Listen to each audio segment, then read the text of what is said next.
1990களில் வெளியானது அஞ்சலி.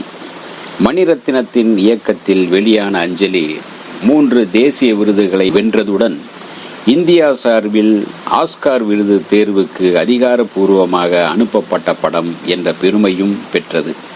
அன்னக்கிளி படத்தில் அறிமுகமான இளையராஜா இசையமைத்த 500வது படம்தான் அஞ்சலி.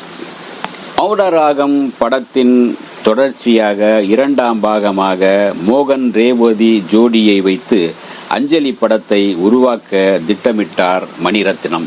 ஆனால் எந்த காரணத்தினாலோ அல்லது சொந்த சில காரணங்களுக்காக மோகன் அதில் நடிக்க மறுத்துவிட்டார், நடிக்கவில்லை. பின்னர் ரகுவரனை வைத்து அஞ்சலி படத்தை உருவாக்கினார் மணிரத்னம். மௌனராகத்தின் 2வது பாகமாக அதன் தொடர்ச்சியாக தான் இந்த படம் எடுத்துக்கொள்ள வேண்டும். அப்படிதான் இதனுடைய கதையாக்கத்தையும் திரைக்கதையும் அமைத்திருந்தார் மணிரத்னம். சிறந்த குழந்தை நட்சத்திரமாக சாதனைகள் படைத்த பேபி ஷாலினியின் தங்கை பேபி ஷாமிலியை இந்த படத்தில் அஞ்சலி வேடத்தில் அறிமுகப்படுத்தினார் மணிரத்னம். முதல் படத்திலேயே சிறந்த குழந்தை நட்சத்திரத்துக்கான தேசிய விருதை பெற்று சாதனை படைத்தார் பேபி ஷாமிலி. சிறந்த பிராந்திய படத்துக்கான தமிழ் தேசிய விருதும் அஞ்சலி படத்திற்கு கிடைத்தது. மேலும் படத்தில் ஒளிப்பதிவாளராக பணியாற்றிய பாண்டுரங்கன் சிறந்த ஆடியோகிராஃபருக்கான தேசிய விருதை வென்றார். மற்றும் தெலுங்கு, ஹிந்தியில் அஞ்சலி டப் செய்யப்பட்டு ரிலீஸ் செய்யப்பட்டு அங்கும் நல்ல வரவேற்பை பெற்றது. அஞ்சலி படத்திற்காக வீனஸ் ஸ்டுடியோவில் தோட்டாதரணி அமைத்த பிரம்மாண்டமான அபார்ட்மெண்ட் செட்டு நிஜமான அபார்ட்மெண்ட்டை போல அவ்வளவு தத்துரூபமாக, அவ்வளவு அழகாக, நேர்த்தியாக அமைந்தது. அதனால் அதை பார்த்த பார்வையாளர்களே பாராட்டி ரசித்தனர். நிஜமானவே அபார்ட்மெண்ட் இருப்பது போல் இருக்கிறது என்று பேசப்பட்டது. இப்படத்தில் இடம்பெற்ற அஞ்சலி அஞ்சலி அஞ்சலி குஞ்சும் சின்மணி கொன்மணி கண்மணி மொட்டை மாடி மொட்டை மாடி என்ற பாடலும் வேகம் வேகம் என்ற பாடலும் இந்த படத்தில் இடம்பெற்ற எல்லா பாடல்களும் சூப்பர் டூப்பர் ஹிட்டாக அமைந்தது. அது மட்டுமல்ல, இது இளையராஜாவின் 500வது படமாக அமைந்ததால் விசேஷமான கவனமும் கொள்ளப்பட்டது இந்த படத்தின் மீது. திரையில் முன் தோன்றியவர்கள் ரகுவரன், பிரபு கௌரவ வேடத்தில் வந்திருந்தார்.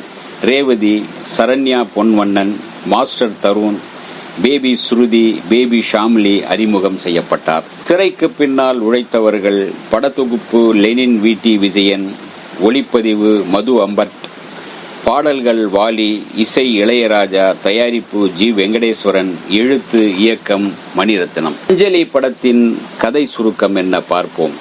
ரகுவரன் ரேவதி தம்பதிகளுக்கு தருண் என்ற மகனும் அனு என்ற மகளும் இருக்கின்றார்கள். நிறை மாத கர்ப்பிணியான ரேவதி 3வது குழந்தையை பிரசவிக்க மருத்துவமனையில் சேர்கிறார். ஆனால் குழந்தை பிறந்து இறந்ததாக கூறப்படுகிறது. இறந்து பிறந்ததாகவே கூறப்படுகிறது.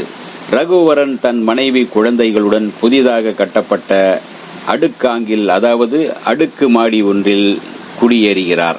குழந்தைகள் இருவரும் அக்கம் பக்கத்து வீட்டில் வசிக்கும் குழந்தைகளுடன் சேர்ந்து கும்மாளம் அடிக்க பொழுது கழிக்கின்றனர்.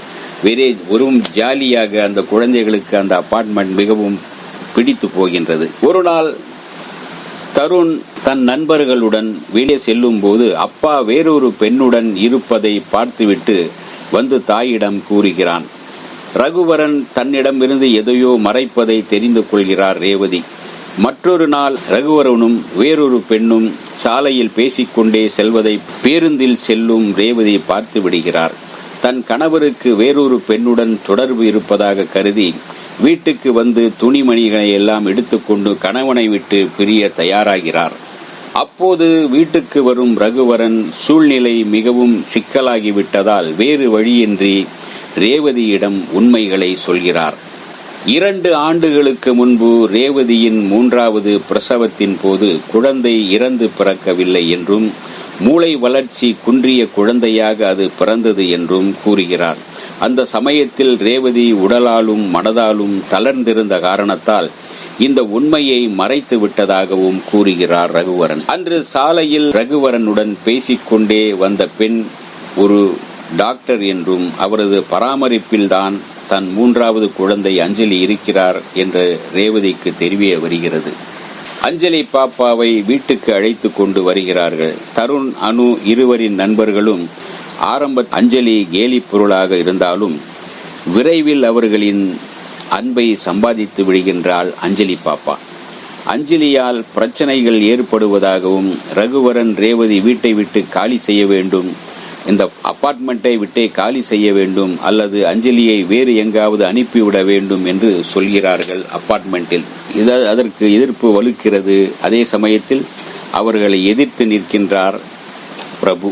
தருண், அனு வயதை ஒத்த சிறுவர் சிறுமியரின் செல்ல பாப்பாவாக மாறிய அஞ்சலி ஒரு நாள் தூக்கத்தில் மீளாமல் நிரந்தரமாக தூங்கி போகிறாள். இப்படி மனதை கவரும் விதமாக மிக அழகாக நேர்த்தியாக அஞ்சலி படத்தின் கதையை சொல்லியிருந்தார், பதிவு செய்திருந்தார் மணிரத்னம். இந்த வீடியோ உங்களுக்கு பிடிச்சிருந்தா லைக் பண்ணுங்க, ஷேர் பண்ணுங்க, கமெண்ட் பண்ணுங்க, சப்ஸ்கிரைப் பண்ணுங்க, மறக்காம பெல் ஐகானை கிளிக் பண்ணுங்க.